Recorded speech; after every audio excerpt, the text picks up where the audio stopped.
You know, people say, I didn't ask to be born. I think we did. And that's why we're here. We are here, and we have to do something nurturing that we respect before we go. We must.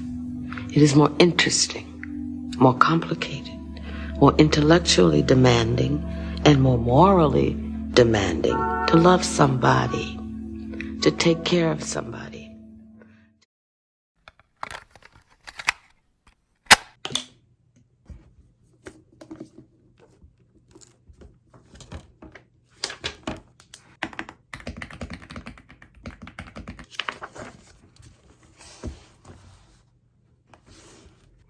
Oh, do they meet at the party? Oh, wait a minute. Okay. Oh, and maybe they mistake. Okay, all right. Maybe they mistake him. It needed some oomph. This is the oomph. We should have this scene be the first scene. How would that work though? Is this a normal thing that she does? Okay, potentially. Oh, okay. I could do that. Okay. Oh, that's so cute. Wait. That is adorable. Okay. Oh my God. Now, why would they do that? What would make them do that? Sick. You know, it's really funny. I spent all day yesterday filming a video, and then I went to go edit it this morning. The entire audio was corrupted. What are you gonna do? So this is kind of like a redo of yesterday. However, I am gonna focus a lot more on writing because that's what I want to do today. Yesterday was a lot more like, let's talk, let's catch up. And there will be a little bit of that today too, but it'll be majority like, let's talk about writing because that's what I plan to do today anyways. We are gonna yap just a little bit because I do have a little bit to catch you up on. So the last video that I posted was a Project Coffee House vlog, and it was in March, end of March, middle of March, somewhere around March. I don't really know. August, I kept working on Project Coffee House. May, kept working on it. June, kept working on it. July, kept working on it. I finished it in August. I do have a little bit more of like an in-depth recap on Substack. But basically, in summary and summation, finished the draft August 13th. But fast forward, end of October, I got a new story idea, started brainstorming it in November and like the first half of December, and then started drafting it in December. And now we're here. Now it's January. It is January 2nd. It is 1:01 p.m. I'm currently at 8,153 words in the draft. I wrote like 500 words today so far, but a lot of those words were more like brainstorming, trying to figure out scenes and like how the scenes should flow. And I finally had a breakthrough with my scenes and like the structure of them. So the problem that I was having, I think the main issue was I just didn't have like a connecting thread, and to have the order make sense, like why certain scenes came first and why certain scenes came after others. Like it didn't make sense why the structure was the way it was because there was no through line. I was brainstorming in this notebook actually on the 28th, and I figured out something and I was like, this could possibly like connect everything, but I wasn't exactly sure how it was going to do that. Like, yes, it could connect everything theoretically, but just it was the how that I had to figure out, and I figured it out. I figured out the how. I know how to do it. This is why I love pantsing. This is why I love discovery writing. Like, it just, everything clicks together and it's so satisfying. And if I had like outlined based on what I had before, because what I have now, it does change some like lore stuff. It does change a couple of like the later plot points, like the midpoint and the climax. So if I had outlined using the previous information that I had, it would have just been for nothing. It would have just been a waste. So I'm very happy. Oh, I'm not wearing my rings. Let's put those on. Can you see them? Ding. I love my rings. I want to get more rings. That's one of the things that I have on like, it's not a bucket list item. It's not a New Year's resolution. It's just one of the things that I want to do this year. I guess like on my to-do list, I guess technically, but I want to expand my jewelry collection. I want to try out new metals and like new, I don't know, styles, because I like these two. I like them, but I want to try, like maybe I'm a silver girl. Maybe, who knows? Probably not, but I don't know. But it is a very beautiful sunny day, and I'm going to take you along with me for the day. Yeah.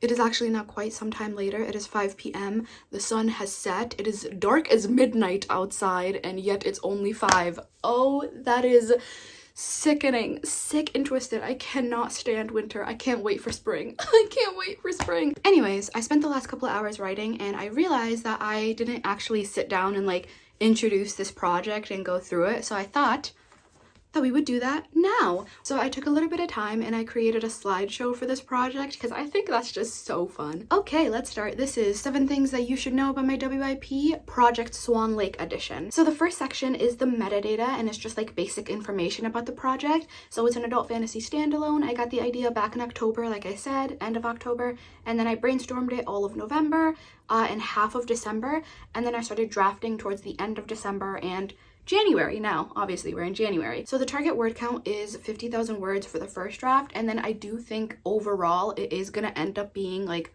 100,000 words, like when it's all said and done. And just thinking about the book overall, I know for a fact that it's gonna hit 100K. I'm not even worried about that.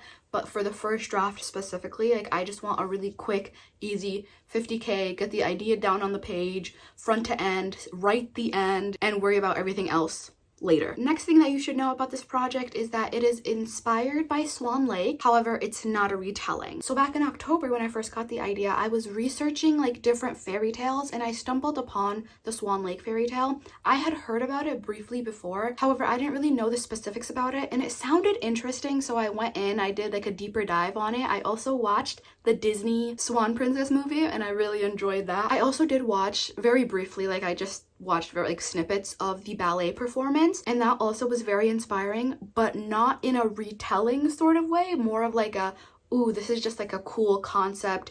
This is giving me like vibes and tone. That's what I was inspired by, the vibe and the tone of it, not really the plot or the characters or anything. So it has absolutely nothing to do with Swan Lake, but it was inspired by it, and that's just what I'm calling it, Project Swan Lake, even though has nothing to do, it's not a retelling. And you might be wondering now, if it's not a Swan Lake retelling, okay, well then what is it actually about?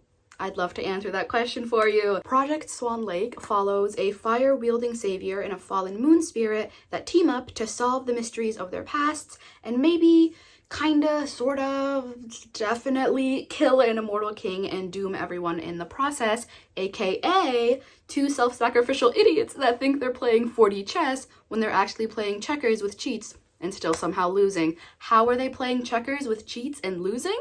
I couldn't tell you. Maybe ask them, they would know. I wouldn't. How do you even cheat at checkers? Okay, next thing you should know about this project is that it's dual POV. Wait. Let me just say that I fought with this project tooth and nail to make it a single POV book, but at every single opportunity these characters and this book decided to fight me back. Oh my god, why am I getting jumped right now? Why am I getting jumped by fictional people? What? That is sick and that is twisted. What more do you want from me? Oh my goodness, I don't write dual POV books. My last project, Project Coffee House, was a dual POV novel and it almost sucked the life out of me. I can't do dual POV again. I can't. Unfortunately, both of these characters so desperately want to be the main character, so I have to make it a dual POV novel even though I don't want to. Anyways. Oh my goodness, I need to calm down. Okay, yeah, this is a dual POV novel.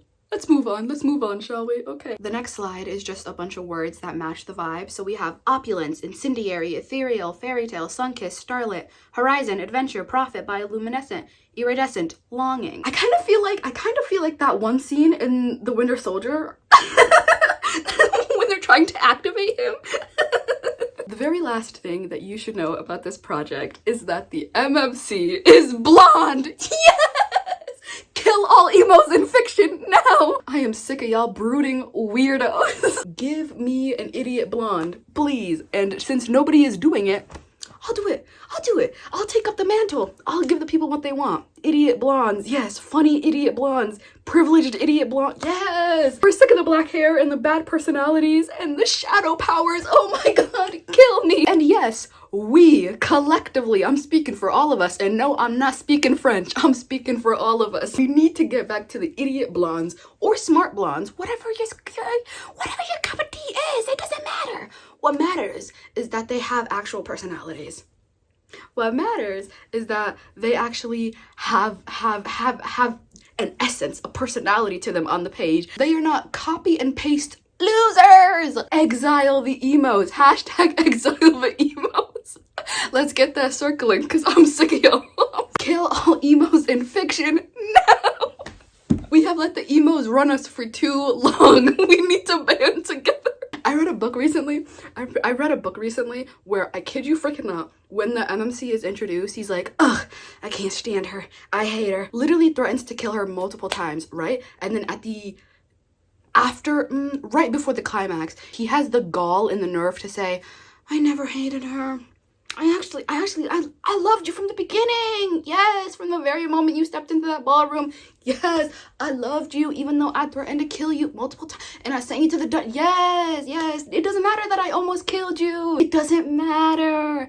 I loved you. I did. I didn't mean any of it. I swear. Oh my God. Kill him. Kill him now. Kill him.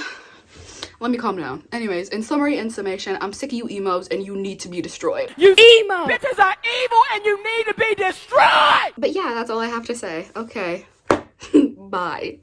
Wow, I look crazy. I look crazy. I can see myself and I look crazy. That's honestly a given at this point. I'm wearing a sweater and I like tied it in knots. Anyways, it is quite some time later. Obviously, it's like close to 10 p.m. It is close to my bedtime. I honestly don't even know where the day went. Like, where did it go? I'm not even completely sure. But this is the book that I'm currently reading. It's called The River Has Roots by Amel El-Moutar. I'm a little bit under the halfway mark. I'm just almost halfway. But so far, this is really good. I'm going to show you a page from the earlier ones just because I don't want to spoil you if you want to go read this. But this is the first page of the book. Oh, isn't she pretty? Gorgeous, gorgeous, gorgeous, gorgeous art and gorgeous writing too. Amel El-Moutar, if you don't know, she is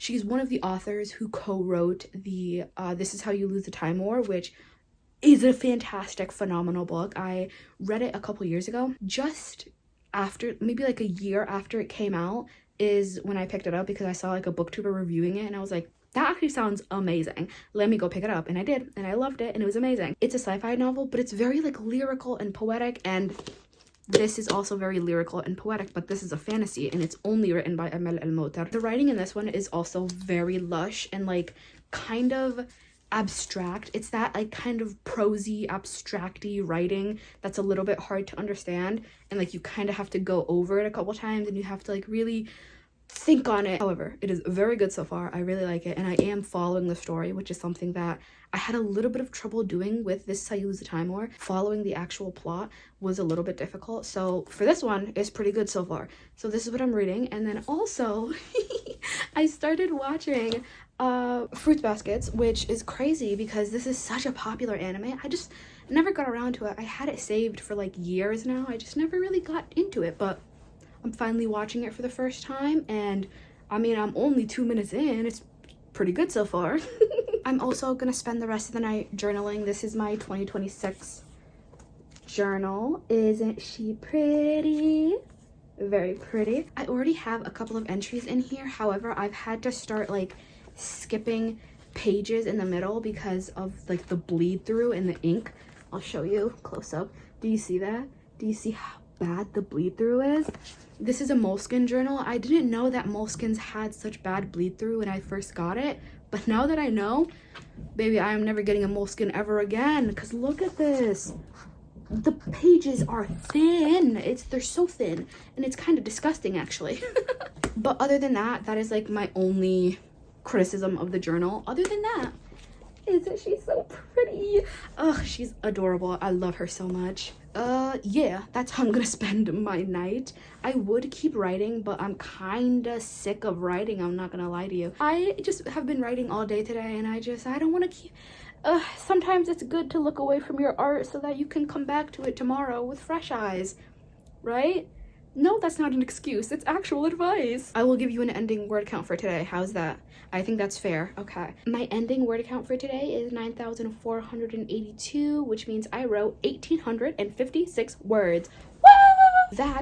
That is amazing. Finished drafting the new chapter 1, and I like reworked the second chapter too. It isn't completely fleshed out. Here's the thing with first drafts for me is that I oscillate between overwriting and underwriting. I don't think that I'm like firmly staunchly in one camp. I don't think I'm an overwriter point blank period, and I also don't think I'm an underwriter point blank period. I think I'm like somewhere in the middle where some scenes I overwrite, some scenes I underwrite. It just really depends on the scene, my motivation to complete the scene, my inspiration for the scene. Am I inspired by it? If not, I am racing through that scene, and if I am, I will linger in it. I will write a little bit better prose and do like a line editing pass, even though I know you shouldn't be like line editing. You shouldn't be doing those very like minuscule edits, especially during the drafting phase. However, I don't listen to advice. When have I ever listened to advice? Literally when? Never. So yeah, I'm gonna sign off for the night. I'm gonna go watch Fruits Basket and read The River Has Roots. Bye. I look so stupid right now. I'm gonna make this update quick because I look stupid. It is Saturday night and I just wanted to say that I passed the 10K word mark